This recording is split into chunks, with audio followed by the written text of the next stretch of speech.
Assalamualaikum warahmatullahi wabarakatuh. Perkenankan, saya Rita Karisma, NPM 182151123. Pada video kali ini saya akan membahas mengenai asbabun nuzul, keutamaan dan kandungan yang terdapat pada surat Al-Kahfi yang merupakan salah satu tugas dari mata kuliah Seminar Pendidikan Matematika dengan dosen pengampu Bapak Dedi Nurjamil, Dokrandas MPD.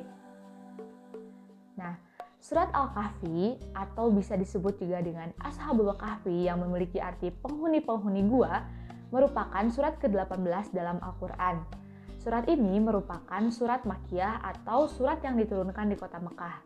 Surat Al-Kahfi ini terdiri dari 110 ayat yang terdapat pada juz ke-15 dan juz ke-16 dalam Al-Quran. Nah, di mana pada juz ke-15 ini terdapat ayat 1 sampai 74. Sedangkan pada juz ke-16 ini terdapat ayat 75 sampai 110. Adapun keutamaan dalam membaca surat Al-Kahfi ini yaitu dari Abu Sa'id Al-Khudri radhiyallahu anhu dari Nabi Muhammad SAW bersabda yang artinya, siapa yang membaca surat Al-Kahfi pada malam Jumat, maka dipancarkan cahaya untuknya sejauh antara dirinya, dia dan Baitul Atiq. Hadis riwayat Al-Damimi nomor 3273. Seperti yang kita ketahui, banyak sekali amalan-amalan yang bisa kita lakukan. Nah, terutama amalan khusus pada hari Jumat adalah membaca Al-Kahfi, surat Al-Kahfi ini, yaitu dengan rentan waktu pada malam atau siang harinya. Kesempatan dalam membaca surat Al-Kahfi ini dimulai sejak terbenamnya matahari pada hari Kamis dan berakhir pada saat terbenamnya matahari pada hari Jumat. Nah, adapun asbabun nuzul dari surat Al-Kahfi ini menurut riwayat bermula pada saat kaum Quraisy memerintahkan dua orang, yaitu mereka bernama Uqbah bin Abi Mu'id dan An-Nadr bin Al-Haris, untuk menyelidiki tentang kenabian Nabi Muhammad SAW dengan cara menanyakan kepada pendeta-pendeta Yahudi tentang sifat-sifat beliau dan apa yang dikatakannya. Orang Quraisy percaya bahwa pendeta Yahudi adalah orang yang berilmu, tahu tentang isi kitab terdahulu dan tanda lahirnya seorang nabi. Alkisah, berangkatlah mereka ke Madinah dan mereka berjumpa dengan pendeta Yahudi. Pendeta Yahudi tersebut mengabarkan berita seperti yang mereka harapkan. Pendeta Yahudi berkata, tanyakanlah kepada Nabi Muhammad mengenai 3 hal. Jika ia mampu menjawabnya, maka ia benar-benar seorang nabi. Namun sebaliknya, jika ia tidak mampu menjawabnya, ia hanyalah orang yang mengaku-ngaku sebagai nabi. Kemudian, pendeta Yahudi melanjutkan kisahnya. Tanyakan kepada dirinya tentang pemuda pada zaman dulu kala yang musafir, lalu apa yang terjadi pada mereka, karena sungguh cerita pemuda ini sangat menarik. Lalu tanyakan pula kepadanya tentang seorang pengembara yang telah sampai ke Masyriq dan Maghrib, apa pula yang terjadi kepada mereka. Tanyakan pula kepada dia apa itu ruh. Kemudian, 2 orang utusan itu pulang dan berkata bahwa mereka pulang membawa sebuah informasi yang bisa dijadikan sebagai pedoman untuk mengetahui apakah Nabi Muhammad SAW itu benar-benar seorang nabi atau bukan. Setelah tiba di hadapan Rasulullah SAW, mereka langsung menanyakan 3 pertanyaan sebagaimana yang telah diberikan oleh pendeta Yahudi tersebut. Mendapati pertanyaan itu, maka Rasulullah SAW menjawab, besok pasti aku akan menjawabnya tentang beberapa hal yang kamu tanyakan itu, tanpa menyebut insya Allah. Kemudian mereka pun pergi. Nah, setelah mendapati pertanyaan tersebut, Rasulullah menunggu wahyu dari malaikat Jibril untuk menjawab semua pertanyaannya.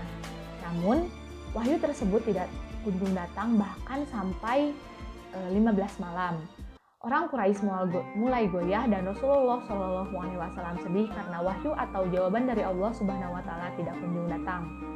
Sehingga beliau tak tahu harus menjawab apa tentang pertanyaan yang disampaikan oleh kaum Quraisy tersebut.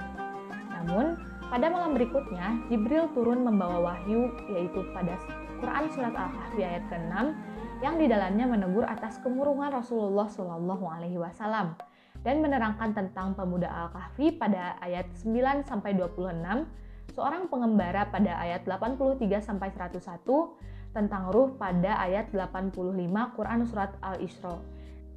Nah, adapun kandungan dalam surat Al-Kahfi yaitu terdapat 4 kisah. Yang pertama adalah kisah Ashabul Kahfi. Nah, Kisah Ashabul Kahfi ini terdapat pada ayat ke-9 sampai 26. Kisah Ashabul Kahfi ini yaitu merupakan kisah sekumpulan pemuda muslim yang hidup di negeri kafir. Mereka bertekad untuk hijrah dan mempertahankan agamanya. Ini dilakukan setelah mereka mendakwahi kaumnya lalu mendapatkan penolakan, tekanan, dan intimidasi. Mereka menghadapi fitnah dalam dakwah dan perjuangan dari kaumnya. Lalu Allah melindungi dan menjaga mereka melalui gua dan sinar matahari. Maka saat mereka terbangun dari tidurnya yang panjang, mereka mendapati kaumnya telah berubah. Negeri tempat tinggal mereka dahulu menjadi negeri yang penduduknya beriman kepada Allah Subhanahu wa Ta'ala. Hikmah yang bisa kita ambil dari kisah Ashabul Kahfi ini adalah kita sebagai seorang pemuda harus bersikap dengan baik dan benar, karena kebenaran tersebut dilandasi dengan keimanan dan ketakwaan kita kepada Allah Subhanahu wa Ta'ala. Nah, kebenaran tersebut juga harus dilandasi dengan logika. Sungguh teramat sayang bila kemudian di masa kita yang sekarang ini masih banyak kekurangan dari segi ilmu pengetahuan, terutama dari segi keimanan yang sangat lemah. Nah, adapun untuk kisah yang kedua yaitu kisah pemilik dua kebun. Kisah ini terdapat pada ayat ke-32 sampai ke-44. Nah, kisah pemilik dua kebun ini adalah kisah tentang seorang yang Allah karuniakan kebun. Ia lupa dengan pemberi nikmat, sehingga dirinya melampaui batas. Ia tanggalkan prinsip-prinsip keimanan dengan celaan dan keraguan. Ia tidak pandai bersyukur kepada nikmat Allah. Maka ujung dari kekufuran dan kesyirikan tersebut hancurlah tanaman dan buah-buahan di kebunnya. Ia diliputi penyelesaian yang sangat mendalam. Nah, hikmah yang bisa kita ambil dari kisah ini adalah kita sebagai manusia perlu untuk memahami pentingnya mendahulukan iman dibandingkan dengan harta.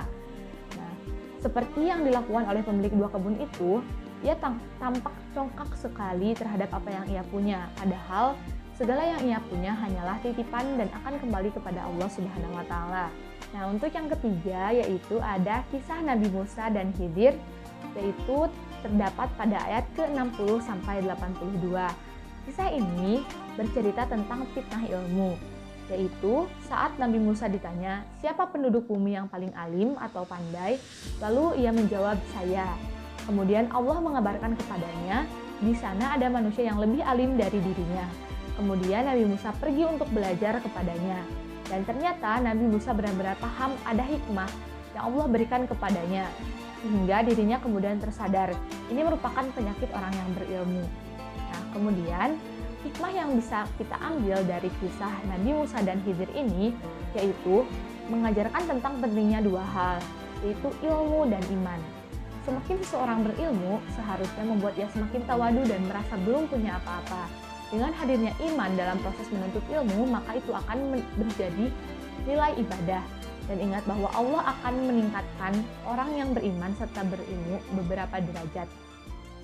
Nah, untuk kisah yang keempat yaitu mengenai kisah Zulkarnain yang terdapat pada ayat ke-83 sampai 101. Kisah Zulkarnain ini berbicara mengenai raja yang mulia yang menguasai ilmu dan kekuatan. Ia mengelilingi dunia dan menebarkan kebaikan di muka bumi. Ia menolong manusia di atasnya. Ia mampu membendung kejahatan Ya'juj dan Ma'juj dengan membangun tembok raksasa atau benteng yang mengurung makhluk perusak tersebut. Nah, kemampuan istimewa yang lain adalah Zulkarnain berkomunikasi dan mengorganisasi kekuatan kaum yang hampir mereka tak kuasa memahami perkataan manusia lain dan tak bisa memahamkan mereka dengan tutur katanya. Nah, kisah ini mengabarkan ujian kekuasaan sehingga tidak sewenang-wenang berbuat aniaya dan membuat kerusakan di muka bumi. Zulkarnain merupakan sosok penguasa yang tidak terfitnah dengan kekuasaan dan kekuatannya. Ia gunakan karunia tersebut dengan mencari akhirat dan membuat perbaikan di muka bumi ini dengan menolong manusia-manusia yang lemah dan di bawahnya. Nah, hikmah yang bisa kita ambil dari kisah ini adalah bahwa ketauhidan harus dipegang teguh terlebih dahulu sebelum memegang kekuasaan. Karena pada dasarnya, kedudukan adalah amanah yang Allah titipkan kepada siapapun. Bila kelak Allah mengambilnya, maka tidak menjadi masalah bagi pemegang amanah tersebut, karena beliau sudah memegang amanah dengan sebaik-baiknya. Nah, begitulah asbabun nuzul, keutamaan dan kandungan yang terdapat pada Quran surat Al-Kahfi. Kemudian saya akan membacakan Quran Surat Al-Kahfi dari ayat 1 sampai 10. A'udzu billahi minasy syaithanir rajim.